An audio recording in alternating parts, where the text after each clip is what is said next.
She thought she was publicly shaming every child-free person in our company until she realized I put her exact words on the main screen. I was assigned to co-host a live workplace panel for our company's annual Work-Life Balance and Future Planning Week. My co-host was a senior manager named Victoria, who loved asserting her authority. The second we sat down to plan, she looked at me, sighed, and said, "Let's get one thing straight. I have 3 kids, a house, and a master's degree. You're 30, unmarried, and child-free. So when we present to the regional leadership team, I'm going to do all the talking on work-life integration because I actually have a real family to manage. Your only job is to type up the discussion prompts and outline slides for the presentation screen. Just write down everything I say word for word. Don't try to edit. You don't have the life experience to understand the nuances." She then leaned back, opened her phone, and started scrolling while dictating her wisdom for the slides. But Victoria had a habit of making unfiltered, condescending side comments about everyone's personal life and parental choices. While rambling about work-life balance, she paused, looked out into the hallway and murmured, "Look at Sarah from HR, 32 and still talking about buying a dog instead of having a baby. Biological clock is ticking so loud it's deafening." I opened the slide software and took her orders literally. Write down everything I say word for word. For the next 4 days, Victoria would drag me into a huddle room, scrolling on social media while barking out her thoughts as I transcribed them into massive, bold, 24-point Times New Roman font. Monday session, true work-life integration requires prioritizing family. Honestly, did you hear Tom from sales talking about his vasectomy at 28? Unbelievable. What a selfish, immature boy who'll regret that when he's alone at 60. Tuesday's session, companies must support parents with flexible hours. I swear Maya in product keeps saying she's focusing on her career right now at 31. Total cope. She's just going to end up bitter, miserable, and surrounded by cats. Wednesday's session. And regarding leadership's role, if I have to hear Director Hayes talk about how peaceful his child-free life in his 40s is one more time,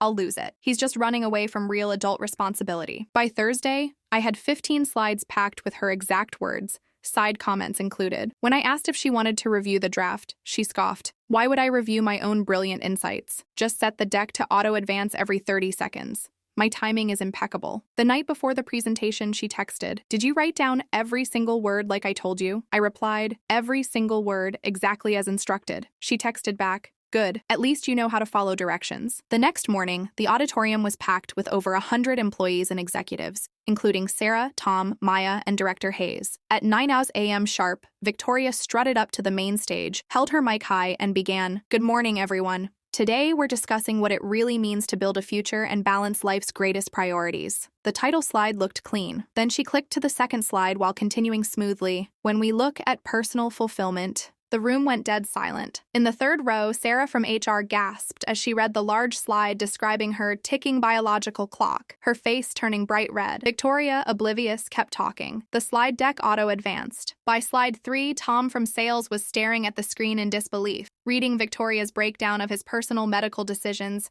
and his selfish, immature future. Maya in product stood up from her chair, eyes wide with absolute fury at the bitter cat lady comments. The auto-advance kept rolling. Director Hayes' expression shifted from polite smile to pure ice as Victoria's slide about his fake adult responsibility illuminated the whole stage in massive font. By slide 6, half the room was standing up, whispering loudly and glaring at the stage. Victoria finally noticed the gasps, turned around to look at the giant 30-foot screen behind her, and froze. Her face turned ghost white. She spun back toward me off stage, whispering furiously into her live mic. "What did you do?" I simply smiled from the technical desk and said into my headset, "Exactly what you told me to do. I followed directions and transcribed every single word."